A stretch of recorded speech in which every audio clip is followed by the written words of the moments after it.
Mumbai Tug brought to you by Sunny's World. Pune's Pride Sunny's World, Life in Funshine. Resort weddings, events, restaurants, adventure wellness. Sunny's World, perfect destination for every occasion. मागील काही दिवसापासून महाराष्ट्राच्या राजकारणात एक चर्चा सातत्याने रंगती.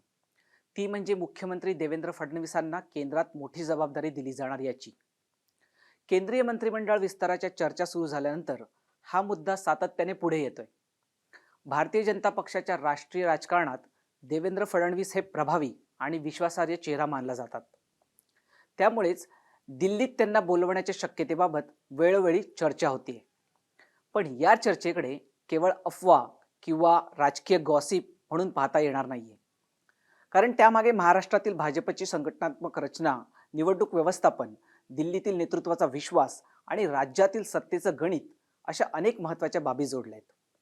यामुळेच मोदींचे ब्ल्यू आईड बॉय असलेल्या फडणवीसांना दिल्लीत नेणं इतकं काही सोपं नाहीये.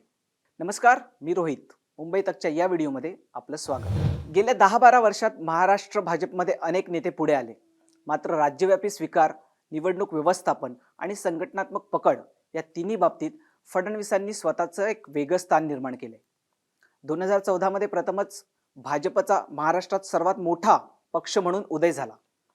त्यानंतर 2019च्या विधानसभा निवडणुकीत भाजपने 100च्या पुढे जागा जिंकल्या.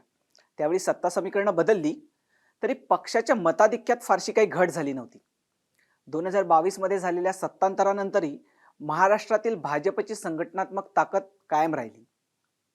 तर 2024 मधील विधानसभा निवडणुकीमध्ये तर भाजपने ऐतिहासिक यश मिळवलं. राजकीय तज्ज्ञांच्या मते या सातत्यामागे केवळ पक्षाची विचारधारा नाही, तर फडणवीसांचं निवडणूक व्यवस्थापन, बूथ पातळीवरील नियोजन, उमेदवार निवड आणि कार्यकर्त्यांशी सातत्याने असलेला संपर्क हेही मोठे घटक आहेत. मागील तिन्ही विधानसभा निवडणुकांमध्ये देवेंद्र फडणवीस हेच पक्षाचे प्रमुख चेहरे राहिलेत. तसंच निवडणूक रणनीतिकार आणि संघटन समन्वयक म्हणूनही ते सक्रिय होते. त्यामुळे महाराष्ट्र भाजपची आजची जी काही रचना आहे ती सगळी रचना देवेंद्र फडणवीस यांच्या नेतृत्वाभोवती उभी आहे. भाजपत कोणत्याही मोठ्या राज्यातील नेतृत्वाचं भवितव्य हे केंद्रीय नेतृत्वाच्या विश्वासावर अवलंबून असतं. फडणवीसांना अनेक वर्षापासून पंतप्रधान नरेंद्र मोदी यांचे विश्वासू नेते मानलं जातं. त्यामुळेच राज्यातील प्रत्येक निर्णायक टप्प्यावर भाजपच्या केंद्रीय नेतृत्वाने आणि विशेषतः पंतप्रधान मोदींनी फडणवीसांवर महत्त्वाच्या जबाबदाऱ्या दिल्या आहेत किंवा सोपवल्या आहेत तशा पद्धतीने. किंबहुना त्यामुळेच राजकीय वर्तुळात फडणवीसांना मोदींचे ब्ल्यू आईड बॉय म्हणून ओळखलं जातं.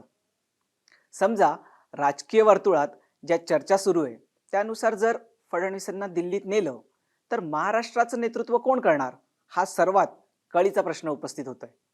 भाजपमध्ये अनेक वरिष्ठ नेते असले तरी संपूर्ण राज्यभर स्वीकारार्ह नेतृत्व, निवडणूक व्यवस्थापनाची क्षमता, प्रशासनाचा अनुभव आणि दिल्लीशी थेट संवाद या चारही बाबी फडणवीसांकडे असणं ही त्यांच्यासाठी अत्यंत जमेची बाब आहे. याशिवाय फडणवीस दिल्लीत गेल्यास त्यांच्या जागी कोण मुख्यमंत्री होऊ शकतो, हा प्रश्न जितका महत्त्वाचा आहे तितकाच महत्त्वाचा प्रश्न म्हणजे पक्षाचं नेतृत्व कोण करणार, हा देखील कळीचा मुद्दा आहे. कारण मुख्यमंत्री बदलणं आणि पक्षाचं नेतृत्व बदलणं या दोन वेगळ्या गोष्टी आहेत. भाजपसाठी महाराष्ट्र हे लोकसभा आणि विधानसभा या दोन्ही दृष्टीने अत्यंत महत्त्वाचं राज्य आहे. 2029च्या लोकसभा निवडणुकीपूर्वी राज्यातील संघटन कमकुवत होणं हे काही पक्षाला परवडणारं नाहीये. याच कारणामुळे काही राजकीय विश्लेषकांचं मत आहे की सध्याच्या परिस्थितीत फडणवीसांना दिल्लीत नेण्यापेक्षा महाराष्ट्रात ठेवणंच हे भाजपसाठी अधिक फायदेशीर ठरू शकतं. महाराष्ट्रात महायुतीचं सरकार आहे, म्हणजे शिंदे शिवसेना गट, राष्ट्रवादी काँग्रेस, अजित पवार गट आणि भाजप यांच्यातील समन्वय टिकवून ठेवणं ही देखील मोठी जबाबदारी आहे. या महायुतीत देवेंद्र फडणवीस समन्वयकाची भूमिकाही बजावत असल्याचं दिसतंय. त्यामुळे नेतृत्वात अचानक बदल झाल्यास त्याचा परिणाम महायुतीच्या अंतर्गत राजकारणावरही होऊ शकतो. देवेंद्र फडणवीस यांचं राष्ट्रीय राजकारणातील महत्त्व काही नाकारता येत नाही. एक कर्तव्यदक्ष प्रशासक अशी त्यांची राजकीय वर्तुळात ओळख आहे.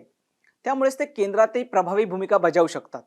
मात्र दुसरीकडे महाराष्ट्रातील भाजपची आजची रचना, निवडणुकीतील सातत्यपूर्ण कामगिरी आणि राज्यातील नेतृत्वाचं केंद्रीकरण पाहता त्यांना राज्यातून हलवण्याचा निर्णय हा तुर्तास तरी राजकीयदृष्ट्या व्यावहारिक नसल्याचं दिसतंय. मात्र हे सगळं जरी खरं असलं तरी मोदी शहा हे कायमच आपल्या राजकीय निर्णयांमधून अनपेक्षित आणि आश्चर्याचे धक्के देत आले. हे काही विसरता कामा नये. आता फडणवीस दिल्लीत जातील की नाही जातील याबाबत तुमची काय मतं आहेत ते कमेंट बॉक्समधून आम्हाला जरूर कळवा. तसंच तुम्हाला हा व्हिडिओ कसा वाटला हे देखील आम्हाला सांगा.